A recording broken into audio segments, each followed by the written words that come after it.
Hi guys, Bill McGrath here. What I'd like to speak to you about today is a progression in footwork between what a beginner receives when he first starts training and the applications and advanced material you would get later. When I first started training with Tuangahe, the very first stick technique he gave me was something out of multiple attacks. It was simply the jab. And you're lined up here in a basic stance, and I think of it as basic stance. This is the first one I learned. But essentially, all your weight's in your back foot. Your lead foot is in contact with the surface, but very little weight on it. Basically, just the weight of your lower leg. And the contact area is the ball of the small toe. And the reason for this is it's canting your hip out, so you have more torque as you do a step later. Your left hand is on your thumb metacarpal, giving support to the stick. And the tip of the stick is between your eyes and the opponent's eyes.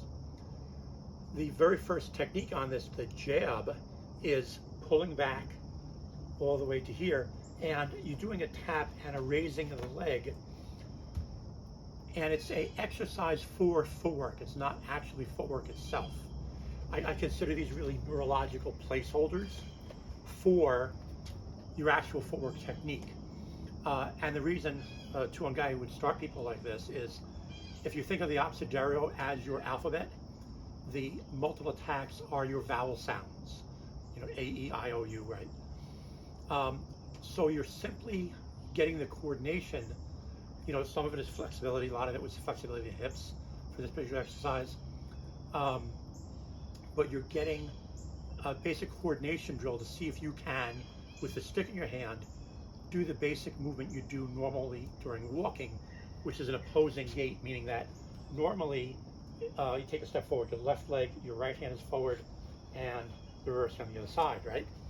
It's actually a sign of a coordination problem if you walk with what's called a non-opposing gait, meaning both right side hand with right side leg, left side hand with left side leg, if you move like that.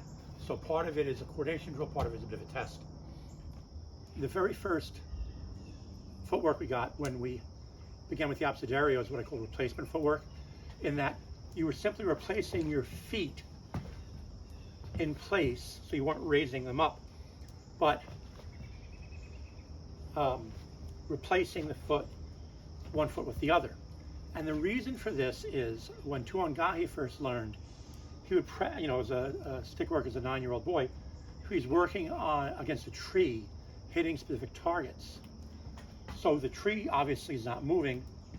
He was simply striking the tree, around on the abecedario.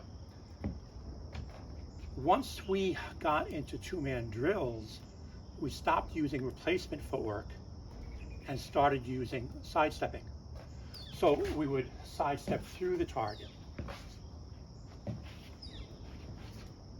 And this way we're getting the power of the hips into our strike.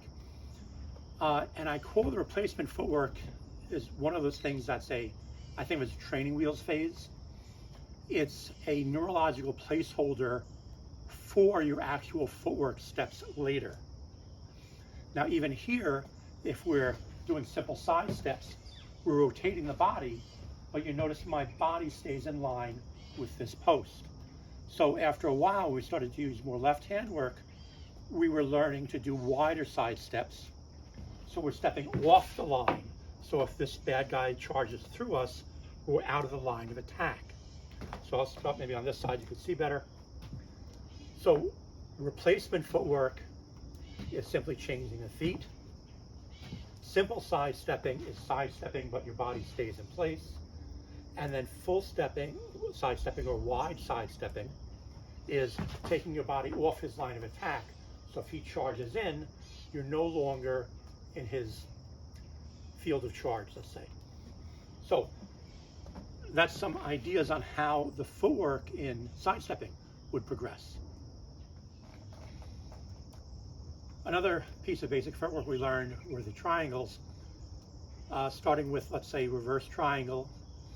And reverse meaning that the apex is behind you and the broad part of the base of the triangle is towards the opponent, and you're going on either side of the opponent. So if I'm going here, you can see I'm stepping through and delivering a knee strike to the opponent.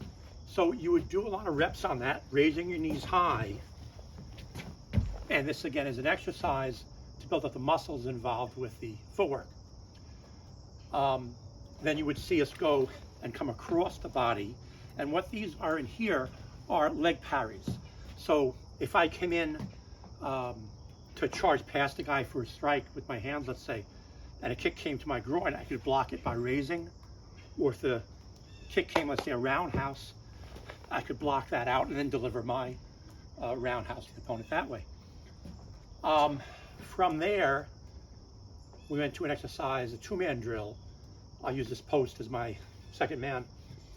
When you're doing a reverse triangle, you would step in, past the guy, go across the base, and then come back here to the apex. And the idea here was you were getting behind an opponent. If you're doing forward triangle, you could strike, jab and advance, jab and retreat. The baseline could be kicks, could be elbows, could be hooks. But the idea was you were doing an action, a useful action on each of those points. It wasn't just moving through the air. Okay guys, show you a little drill here. In the second set of solo contratos, we had a really interesting drill for applications of diamonds. So we're starting here. Here's the bad guy in the center of the diamond. I'm at the back base. I have my two reverse triangles here, the two forward triangles beyond him. So I come in and I hit, let's say I get a strike to the eyes, and I'm stepping in deep enough so I'm in line with the opponent here. Then I'll make that second step on to reach the apex of the diamond, the forward triangle. And we'll start here just basic strikes, right? To get back to the beginning. Then what we would do is get applications. Now what I'm doing here, which I really liked, was the principle of if I get a disabling hit on the guy, I can use him to a certain extent as a bit of cover for my left side. If I'm moving to his, I'm moving past him on my right, then I'll have my stick and #2 umbrella, and he is something of a bit of cover for my left side. If he's standing and dazed and his head is hit, then he's, full height cover. If he's collapsed on a heap on the ground, then, at least the opponent, his buddies have to step over him to get to me and reach over him. So it's a little bit of a delay. Now, next point, when I come up here to the apex of the diamond, Leo would have us think of every point we step on as potentially the center of ranging footwork. And then from here, we can go anywhere we want. We could, if you look at it as ranging footwork, I could go either side on reverse triangle. I can go lateral here on side steps or about faces. I can even retreat if I need to on back on forward triangle if I have bad guys charging me from this side. So you'll see I'll have a figure where I have two diamonds inside a large rectangle. I'll post that in here in a minute. And what you're doing is, what that figure does, it gives you the vertical, potential for vertical lines. So you have that ranging footwork, the X with a horizontal bar, and you have a vertical bar inside there as well. So you need that mental flexibility in footwork. What I see a lot of times is people go and do a seminar with Grand Toulon, and whatever they get is their basic. They think that's the only way to do the footwork, and really what's going on is they're learning the training wheels, which is supposed to come off at some point. What I would encourage you to do is examine the footwork and see what is the actual application of that footwork. Very often, the training wheels phase, you're doing footwork symmetrically, a complete triangle, let's say. But when you do the applications, it's asymmetrical. It's a piece of a triangle, just one or two angles of that triangle, used effectively to put you in a better position for the fight. So for instance here, if I go to my opponent, if I go past him on my right side, then my weapon covers me on my right side, and I'm using him as cover on the left. So I have a #2 umbrella here. If I'm stepping to my left side. Then I'll come in on number one umbrella. His body is covering me to a certain extent on my right side. My weapon is covering me to a certain extent on my left side. And then I come in. So please look at this idea as you practice your footwork. Footwork is not a dance. It's not moving your feet. It's designed to get you to a better position. And we'll use very specific pieces of footwork at specific times in order to do that. Thank you.